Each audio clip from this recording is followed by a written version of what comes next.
هۆکاری بەستنی کۆنفرانسەکە یاخود ئامانجی بەستنی کۆنفرانسەکە ئەوەیە کە بۆ هەمومان ڕۆشنە کە دۆخی میدیای کوردی لە دۆخێکی خراپدایە، لە دۆخێکی پەش و بڵاوایە و ماکینەی گەوری ئەعلامی زۆر حیزبی دروست بووە کە تا ڕادەیەکی زۆر کۆنتترۆلی ئەجوای میدیاییان کردووە.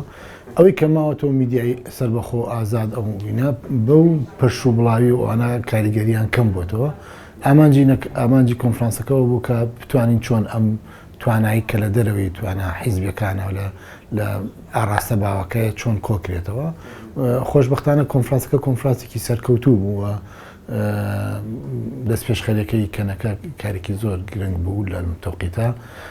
ئەو پێشنیارانی کە کراون لە ناو کۆنفرانسەکە کۆمەڵی پێشنیاری جوان و گرنگن و لە هەچ کامێکیانە دەست پێ بکەی ئەتوانم بڵێم قازانج و سوودی دەبێ بۆ دۆخی ئێستایی میدیای کوردی.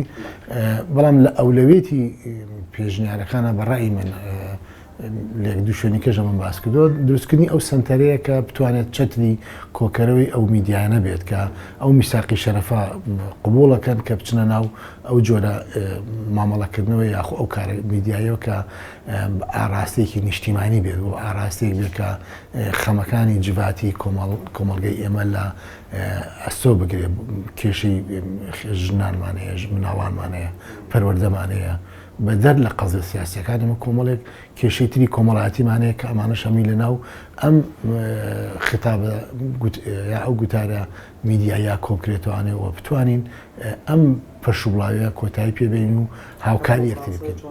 تاوان بەشداریکردنی ئێمە وەکو بە یەکێک لە بەشدارانی ئەو کۆنفرانسەکە بە شێوەیەکی ئۆنلاین بوو، دیارە بەپێی ئەو تەوەرانی کە دابەش کرا بوو کۆمەڵە قسە و باس کرا لەسەر مەسەلەی ختابێک گوتارێکی یەکگرتوو یا باڵنگ گوتارێکی نزیک لە یەکەکە یەکگرتووش نەبێت لە میدیای کوردیدا. بەداخەوە ئێمە بمانەوەیانەمانە حقیقەتێک هەیە هەمومان دەیزانین، ئەویش بریتە لە جیاوازی ئەو گوتارەی کە لە ڕێگەی میدیای کوردیەوە پەخش دەکرێت. ئەویش ئەو میدیانە ئێمە بمانەوەیانەمانەوێت بەرهەمی میدیایکی حیزبیە، ناکرێت ئێمە بڵێن میدیای حیزبی میدیایکی خراپە بە پێچەوانەوە ڕۆڵ و کاریگەری لە کات و شوێنی خۆیان بەرجەستە کردووە. بەڵام ئێمە لە ئێستا بۆ ڕۆژگاری ئەمڕۆمان پێویستمان بە میدیایەکی ترە، پێویستمان بە گوتارێکی نوێیە کە بتوانین هەموو ڕەنگەکان، هەموو دەنگەکان لە هەموو پارچەکانی کوردستانە یەکان ژیریەکی تیابێت، با بڵێن نزیکایەتێکی زۆری تیابێت. منش ئامانجی قسەکەم لەسەر ئەوەیە ئێمە دەبێت لە میدیای کوردیدا زیاتر ئەو شتانی کە